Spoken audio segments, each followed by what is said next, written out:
रामाय रामचंद्राय रामभद्राय वेदसे रघुनाथाय नाथाय सीतया पतये नमः। शीतनाथ समारंभा रामानंदाचार्य मध्यमा अस्मदाचार्य पर्यन्तं वन्दे गुरो परंपरा। भक्ति भक्त भगवंत गुरु चतुर नाम बपुएक इनके पद वंदन किए नासत विघ्न अनेक नासत विघ्न अनेक। माता पिता गुरुवर्ग अन्य जे स्वचिंतक दंडवत करोमि हम सर्वदोष क्षमा करो। आशा सुराशि भवदंगवल्ली भासेव दासी कृतदोग्ध सिंधो मंदस्मितनिदित शारदेन्दो वंदे अरविंद सन सुंदरित्वा वंदे अरविंद सन सुंदरित्वा वंदे अरविंद सन सुंदरित्वा। बोलिए भक्त वत्सल भगवान की जय। परम पावन परम प्रेममय परम कारुणिक लीलामय इच्छामय कृपामय अनंत कोटि विश्व ब्रह्मांडर सृष्टि स्रष्टा अशरण शरणदायक मुनिमन रंजन दुखी दुख भंजन ए जगतर हर्ता कर्ता प्राणकर्ता समस्त प्रकार घटघटवासी जगतर नाथ प्रभु जगन्नाथंकर चरणारविंदे सर्वप्रथमे सेवकर शतकोटि बार तत्परे प्रत्येक दिन यही विजय कीर्तन चैनल माध्यम आमर आध्यात्मिक कथावस्तु को श्रवण करुथिबा समस्त श्रोता मानकर चरणारविंदे ए सेवकर शतकोटि बार प्रणाम। भगवानंकर अहेतुक कृपा जा उपरे वर्षण होता है सी साधारणतः भाव में कलिजुगे आध्यात्मिक रास्तार अनुप्राणित होता है आध्यात्मिक रास्तार निजको परिचालित करता है बोली शास्त्र मत रही। तेणु श्रीरामचरित मानस महान ग्रंथ को सन्थ गोस्वामी ए मानव समाज पाई उत्सर्गीकृत कले कारण समाज को श्रृंखलित करने समाज रे भाईचारार सृष्टि करने समस्त मनरे एक आध्यात्मिक चारा को रोपण करने आध्यात्मिक बीज को रोपण करने एवं मनीष एक मनीष भली मनीषटे तैयारी करने समस्त शास्त्रर निर्यास अटे। तेणु जो माने जीवन में शास्त्रर कथा को मानी आग को अग्रसर हुंती से माने निश्चित भाव में जीवन में सफलता हासिल करती से जीवन में कौन सी प्रकार विपद केवे आसी न था। चलतु आज आम टे आध्यात्मिक कथावस्तु उपरे आलोचना करवा जो माने जीवन में भगवान को समर्पण करी निजको भगवान रातुलचरण समर्पण करी निज जीवन को भगवान जहाँ करती सबकि करती बोली चिंता करी आगे जाती से प्रकृत जीवन में कौन घटी थाए से उपर आज आम आलोचना करवा। ताले सन्थ गोस्वामी श्रीरामचरित मानस ग्रंथ रे गोटे सुंदर कथा को उपस्थापन कले कहले बरसा ऋतु रघुपति भगति तुलसी शाली सुदास और राम नाम बर बरन जुग श्रावण भाद्रव मास। बोलिए भक्त वत्सल भगवान की जय। ताहले बरसा ऋतु रघुपति भगति तुलसी शाली सुदास राम नाम बर बरन जुग श्रावण भाद्रव मास। यार अर्थटा कौन प्रकृत ନା ଯେଉଁ କଥାକୁ ସନ୍ଥ ଗୋସ୍ୱାମୀ କହିଲେ ବରଷା ଋତୁ ରଘୁପତି ଭଗତି। ଦେଖିଛନ୍ତି ଆପଣମାନେ ଯେଉଁ ଭକ୍ତମାନେ ଯେଉଁ ସେବକମାନେ ଭଗବାନଙ୍କୁ ଭକ୍ତି କରନ୍ତି ସେହି ଭକ୍ତିଟା ହେଲା କ'ଣ ନା ବର୍ଷା ଋତୁ। ବରଷା ଋତୁ ରଘୁପତି ଭଗତି ତୁଳସୀ ଶାଲି ସୁଦାନ। ସନ୍ଥ ଗୋସ୍ୱାମୀ କହୁଛନ୍ତି ଆଉ କ'ଣ ଯେଉଁ ଭକ୍ତମାନେ ହେଲେ ଧାନ ଫସଲ। ଆଉ ଏ ଯେଉଁ ରାମ ଏ ଦୁଇଟା ଅକ୍ଷର ହେଲା ଶ୍ରାବଣ ଆଉ ଭାଦ୍ରବ ମାସ। ଯେଭଳି ଭାବରେ ଶ୍ରାବଣ ଆଉ ଭାଦ୍ରବ ମାସ ଆସିଲେ ଧାନ ଫସଲର ଧାନ ଗଛର ଆରମ୍ଭ ହୋଇଥାଏ, ବିଲରେ ଧାନ ଶସ୍ୟକୁ ବୁଣା ଯାଇଥାଏ।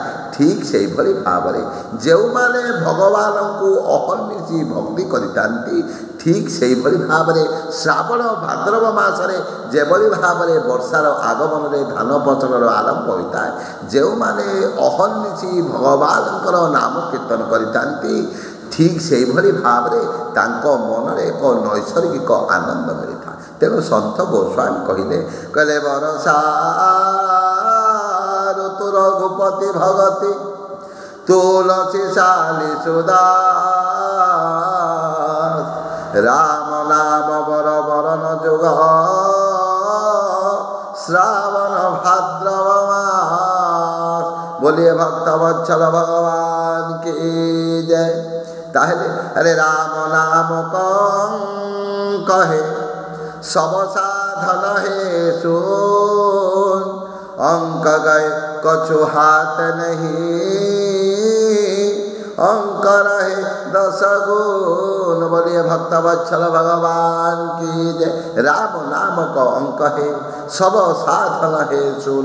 अंक गए कछु हाथ नहीं अंक रहे 10 गुण। यार अर्थ है आमे शून तो जानिछे आमे गोटे जगार जेते गोटी शून लिखा जेते समय पर्यंत तार बाम पटरे कौन संख्या लिखिने से शूनर जेभली भाव में कौन से मूल्य नहीं।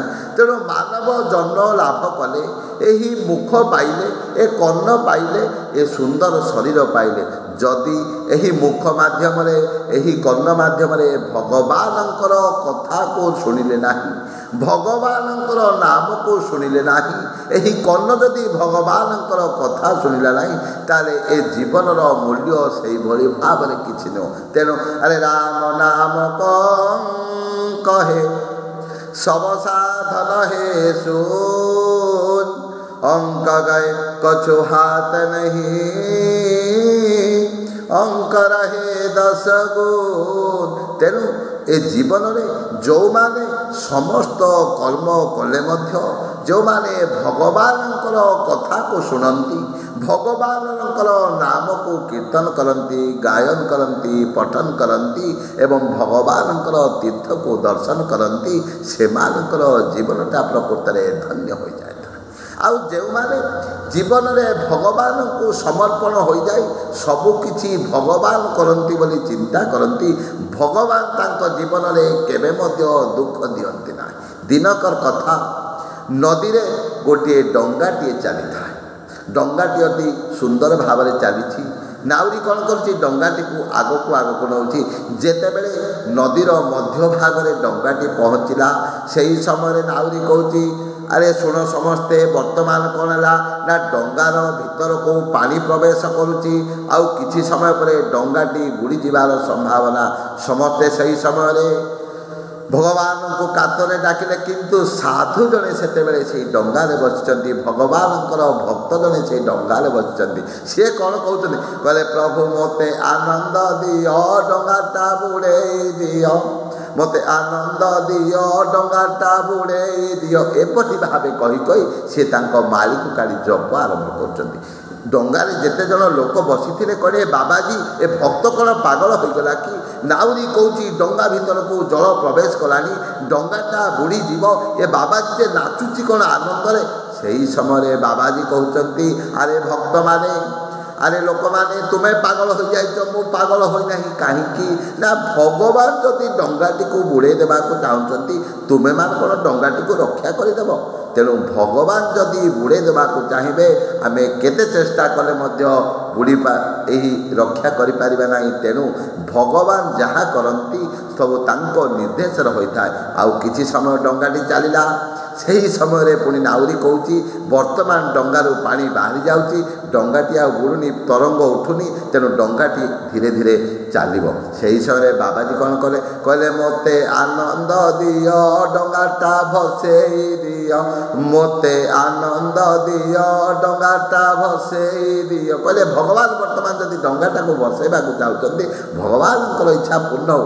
ଏହି ସମୟରେ ସେହି ଲୋକମାନଙ୍କୁ ଏହି ସାଧୁ ଜଣକ କହିଲେ, ତୁମେମାନେ ଭଗବାନଙ୍କୁ ଯଦି ଜୀବନରେ ସମର୍ପଣ ହୋଇଯିବ, ଜୀବନରେ ଯାହା କିଛି ଘଟୁଛି ଭଗବାନଙ୍କ ଦ୍ୱାରା ଘଟୁଛି ବୋଲି ଚିନ୍ତା କରିବ, ତାହେଲେ ତୁମ ଜୀବନରେ ଆସିବାକୁ ଥିବା ସମସ୍ତ ପ୍ରକାର ବିପତ୍ତି, ସମସ୍ତ ପ୍ରକାର ଦୁର୍ଘଟଣା ନିଶ୍ଚିତ ଭାବରେ ଦୂର ହେବ। କିନ୍ତୁ ମଣିଷ କ'ଣ କରେ, ଯେତେ ସମୟ ପର୍ଯ୍ୟନ୍ତ ଭଲ କାମ ହୁଏ, ଯେତେ ସମୟ ପର୍ଯ୍ୟନ୍ତ ତା'ର ଶକ୍ତି ଥାଏ, ସେ ସବୁବେଳେ ଚିନ୍ତା କରେ ଯେ ଏଇ କାମଟା ମୁଁ କରୁଛି, ଏଇ କାମଟି ମୋ ଦ୍ୱାରା ହେଉଛି। କିନ୍ତୁ ଯେଉଁମାନେ ଯେକୌଣସି କାମ ସିଏ ଭଲ ହେଉ କିମ୍ବା ଖରାପ ହେଉ ଭଗବାନ କରୁଛନ୍ତି ବୋଲି ଚିନ୍ତା କରିବେ, ତାଙ୍କ ଜୀବନରେ କେବେ ମଧ୍ୟ ସମସ୍ୟା ଆସିବ ନାହିଁ। ମୁଁ ଅନେକ ଜାଗାରେ ଏହାର ଜ୍ୱଳନ୍ତ ଉଦାହରଣ ଦେଖିଛି। ତେଣୁ ମୁଁ ଆପଣମାନଙ୍କୁ କହିବାର ଅର୍ଥ, ସବୁବେଳେ ଭଗବାନଙ୍କର ନାମକୁ କୀର୍ତ୍ତନ କରନ୍ତୁ, ଭଗବାନଙ୍କର କଥାକୁ ଶ୍ରବଣ କରନ୍ତୁ, ଆଉ ଭଗବାନଙ୍କୁ ସମର୍ପଣ ହୋଇଯାଆନ୍ତୁ। ସିଏ କେମିତି ନା ସର୍ବଧର୍ମାନ ପରିତ୍ୟଜ୍ୟ ମାମେକଂ ଶରଣଂ ବ୍ରଜ ଅହଂ ତ୍ୱାଂ ସର୍ବପାପେଭ୍ୟୋ ମୁଖ୍ୟ ଇଶାମି ମା ଶୁଚ। ଭଗବାନଙ୍କୁ ରାତୁଲ ଚରଣରେ ସମର୍ପଣ ହୋଇଯାଆନ୍ତୁ, ଦୁଇ ହାତ ଟେକି ଦିଅନ୍ତୁ। ତୁମେବ ମାତା ଚ ପିତା ତୁମେବ, ତୁମେବ ବନ୍ଧୁ ଚ ସଖା ତୁମେବ, ତୁମେବ ବିଦ୍ୟା ଚ ଦ୍ରବିଡ଼ମ୍ ତୁମେବ, ତୁମେବ ସର୍ବମମ ଦେବ ବୋଲି ଭଗବାନଙ୍କୁ କୁହନ୍ତୁ। ଭଗବାନଙ୍କୁ ସବୁକିଛି ଯଦି ଆମେ ଚିନ୍ତା କରିବା, ତାହେଲେ ଭଗବାନ ଆମକୁ ସେ ତ ଭାବଗ୍ରାହୀ, ନିଶ୍ଚିତ ଭାବରେ ଆମକୁ ରକ୍ଷା କରିବେ। ଏବଂ ଭଗବାନ ରକ୍ଷା କଲେ ଆଉ ତା'ର କେହି ମଧ୍ୟ ସଂସାରରେ ନାହିଁ ଯେ ଆପଣଙ୍କର କୌଣସି ପ୍ରକାର କ୍ଷତି ପହଞ୍ଚାଇ ପାରିବ ନାହିଁ। ଜୟ ଜଗନ୍ନାଥ, ଜୟ ଜୟ ଜଗନ୍ନାଥ, ଜୟ ଜୟ ଜଗନ୍ନାଥ।